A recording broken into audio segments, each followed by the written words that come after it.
Baik, teman-teman, sebelumnya kita sudah belajar bagaimana menggunakan terus melaporkan hasil pengukuran yang langsung gitu ya, ada alat ukurnya. Nah, sekarang misalkan kamu mau mengukur keliling gitu ya, keliling dari suatu lapangan misalkan. Kan kita tidak punya alat ukurnya gitu ya. Atau misalkan kamu mau mengukur yang langsung gitu ya alatnya, massa jenis gitu ya. Massa jenis alat ukurnya kan juga tidak ada yang bisa mengukur langsung. Maka kita perlu pengukuran tidak langsung. Nah, cara melaporkannya itu mengikuti aturan angka penting, dilaporkan sesuai aturan angka penting yang akan dibahas pada video pembelajaran ini gitu ya. Prinsipnya, ide dasarnya itu sebetulnya pembulatan gitu ya, pembulatan aja itu simpelnya. Cuman bagaimana membulatannya, apakah sebarang, jadi misalkan apakah harus selalu 3 angka di belakang koma, atau apakah harus selalu 1 angka di belakang koma gitu ya. Nah, pembulatan ini yang akan kita pelajari. Jadi sekali lagi ditekankan, pada dasarnya ini merupakan aturan pembulatan. Nah, supaya kita mudah dalam mempelajari, maka mari kita lihat ada 2 kategori pengukuran yang tidak langsung. Kategori pertama dengan operasi penjumlahan atau pengurangan. Contohnya itu keliling gitu kan ya. Nah, misalkan operasi yang kedua perkalian dan atau pembagian. Contohnya misalkan kita mau cari volume kelereng misalkan gitu ya, atau mau cari massa jenis gitu kan. Massa jenis itu kan pembagian antara massa dengan volumenya. Nah, ini akan kita bahas. Oke, di bagaimana sih membulatkan hasil operasi perkalian dan pembagian yang diperoleh dari pengukuran langsung gitu idenya. Oke ya, mari kita cermati yang pertama dulu. Misalkan operasi penjumlahan atau pengurangan. Nah, aturannya adalah ini dibulatkan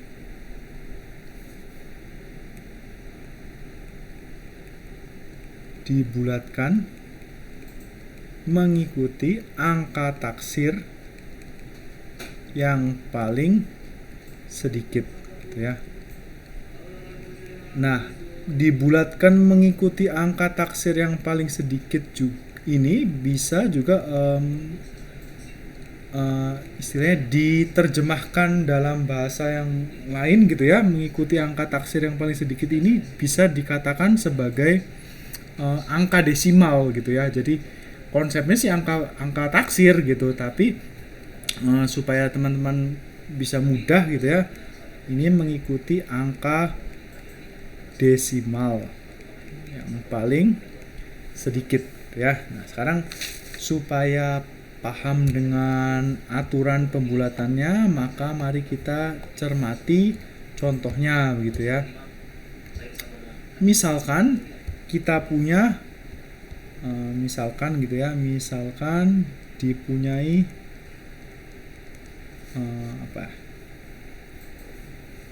ada 2 angka gitu ya hasil pengukuran, misalkan 3,2 cm dan misalkan L1 gitu ya sama dengan 3,2 cm, terus ada L2 1,85 cm. Nah, kita mau cari sebuah ukuran gitu ya, misalkan H yang merupakan jumlahan dari L1 dan L2. Kalau kita jumlahkan langsung 3,2 cm ditambah 1,85 cm, itu kita akan memperoleh 5,05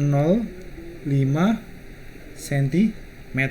Nah, apakah dilaporkan seperti itu atau bagaimana? Mari kita lihat bahwa hasil operasi penjumlahan pengurangan dibulatkan mengikuti angka taksir yang paling sedikit. Nah, sekarang kamu lihat. Pertama, di L1 angka taksirnya di sini 2 gitu ya, digit terakhirnya toh. Nah, di L2 angka taksirnya ada di 5, yaitu di angka kedua di belakang koma. Nah, artinya sekarang angka taksirnya itu ada yang di angka kedua di belakang koma dan juga ada angka pertama di belakang koma. Angka pertama di belakang koma ini dari L1, angka kedua di belakang koma ini dari L2. Sesuai aturan kita ikut bulatkan mengikuti angka taksir yang paling sedikit. Jadi dibulatkan hingga mempunyai satu angka taksir di belakang koma. Jadi dibulatkan karena ini 5 gitu ya, yang 5 atau lebih dari 5 kita bulatkan ke atas saja. Jadi 5,1 cm. Maka perhatikan cocok juga kan bahwa dibulatkan mengikuti angka desimal yang paling sedikit. Di sini L1 punya 1 angka desimal, L2 punya 2 angka desimal. Kalau kita bulatkan ke angka desimal yang paling sedikit ya ikut L1.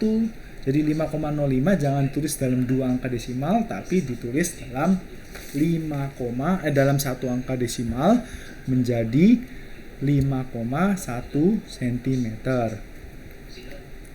Nah, sambil mencecap-cecap gitu ya. Terus kalau sudah yakin bisa di pause gitu ya, di pause terus dipikir-pikir lagi. Terus kalau sudah yakin dan mau menguji lagi, lihat contoh ini. Misalkan kita udah ukur tahanan gitu ya, tahanan listrik diperoleh ada 3 tahanan, 3 resistor, 1 5,58 ohm. Resistor kedua 0,214757 kilo ohm dan resistor yang ketiga 545,1 ohm. Nah, hati-hati ya, ini kan satuannya ohm tapi ini kilo ohm. Maka R2 ini perlu kita konversi dulu menjadi ohm, kalikan 1000 aja biar gampang gitu ya, 214,757 ohm. Nah, misalkan sekarang kita punya rangkaian yang terdiri dari seri dari R1, R2, R3. Nah, kita mau cari ukur gitu ya hambatan ekivalennya. Maka kan kita peroleh bahwa RS-nya jumlahan dari R1, R2, dan R3. Kalau kita jumlah, ini mungkin juga ada yang beberapa teman kalian mungkin juga menganggap bahwa oke, kalau kita lakukan penjumlahan susun ke bawah ini mungkin akan lebih mudah dalam mencermati pembulatannya. Maka kita coba ya penjumlahan susun ke bawah. R1 5,58 gitu ya ohm, terus R2 ada 214,757 ohm, R3 ada 545,1 ohm. Mari kita jumlahkan susun ke bawah. Nah, sebelumnya kita cermati bahwa manakah angka taksirnya. Lihat bahwa di sini R1 angka taksirnya ada di 8 digit terakhir. Terus yang kedua 7 digit terakhir, yang ketiga di 1. Mari kita jumlahkan gitu ya. Nah, kalau kita jumlahkan ini nanti kan diperolehnya sebagai berapa ini ya? 757 gitu. Berarti nanti ada 7 ya. 7 ohm, terus 8 tambah 5 kan 13 ya. 1 tambah 5 6, tambah 7 13, tambah 1 14. Oke. 15 masih nyimpen kan 6 10 15 nyimpen 1 lagi 2 6 peroleh 765,437 ohm. Perhatikan bahwa sekarang angka taksirnya ada di desimal pertama, desimal kedua, dan desimal ketiga. Kok bisa Pak? Desimal pertama dari R3, desimal ketiga dari R2, desimal kedua dari R1. Sesuai aturan angka penting, kita bulatkan ke angka taksir atau yang diragukan itu hanya paling sedikit. Berarti kita bulatkan menjadi 765,4 ohm.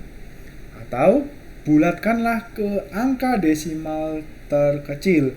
R1 punya 2 desimal, R2 punya 3 desimal, R3 punya 1 desimal. Mana yang paling sedikit? 1 desimal. Bulatkanlah 1 desimal. Nah, nanti kalau di sini identifikasi berarti ada berapa angka penting? Ada 4 angka penting. Dari 3 angka pasti, 1 angka taksir. Itu ya.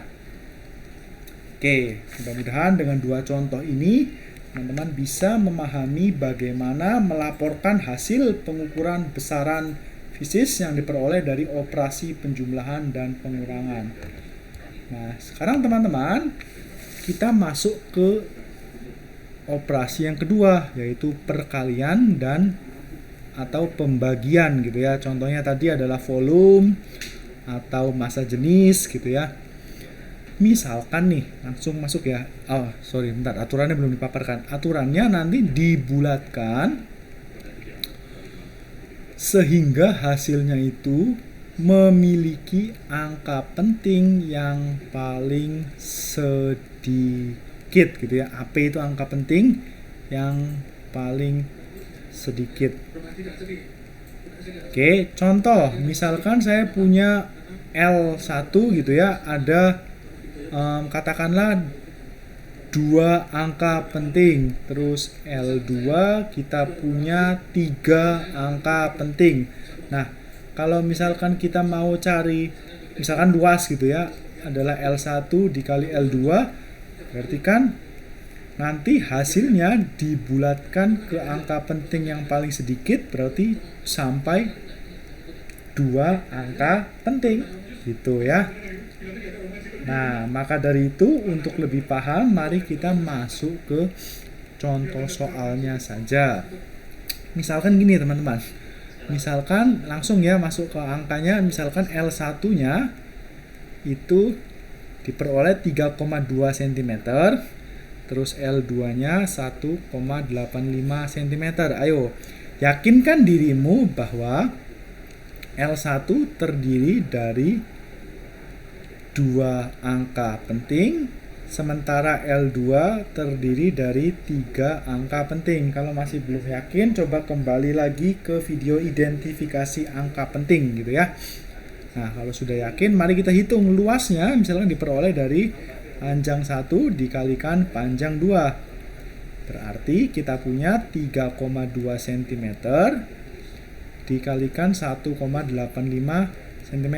Nah, teman-teman, kalau kita hitung dengan kalkulator gitu ya supaya cepat, itu nanti diperoleh 5,92 cm kuadrat. Namun di sini aturannya kita bulatkan sehingga punya angka penting yang paling sedikit. Artinya apa? 2 angka penting, 3 angka penting, maka kita harus bulatkan si A ini.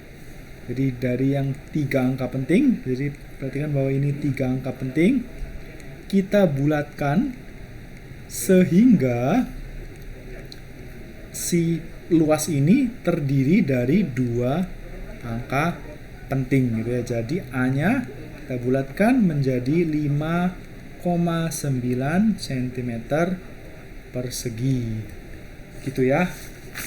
Nah, ini contoh yang pertama. Nah, teman-teman, kita juga bisa lihat contoh lain, misalkan dari pengukuran di silinder gitu ya. Misalkan kita punya Misalkan kita punya silinder gitu ya.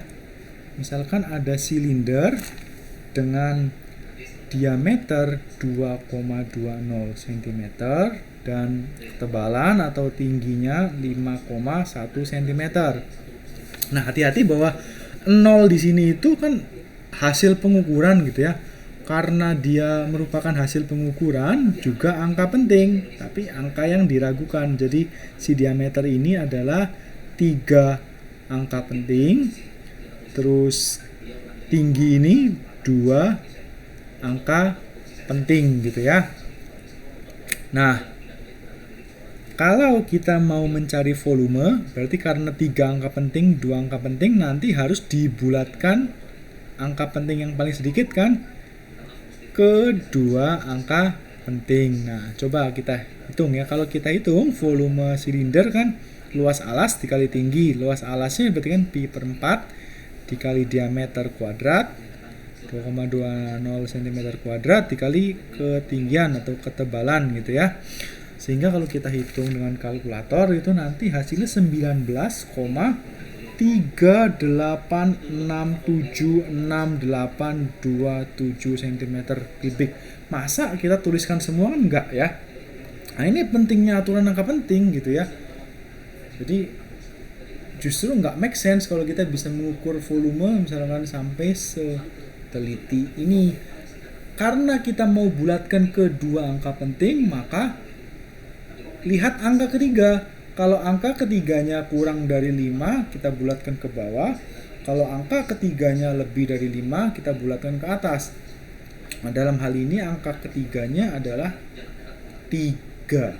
Maka dibulatkan volumenya menjadi 19 cm kubik yang sudah kita nyatakan dalam 2 angka penting. Nah, gitu ya teman-teman. Jadi ini berkaitan dengan pembulatan dengan menggunakan aturan angka penting. Nah, kalian juga bisa baca gitu ya, juga bagaimana aturan angka penting ada juga terkait dengan angka-angka nol. Jadi angka-angka nol ini perlu dicermati dengan sungguh gitu ya. Bagaimana membedakannya mana angka nol yang angka penting dan mana angka nol yang bukan angka penting gitu ya. Tolong dilihat lagi, dibaca lagi. Gitu, terima kasih, selamat belajar.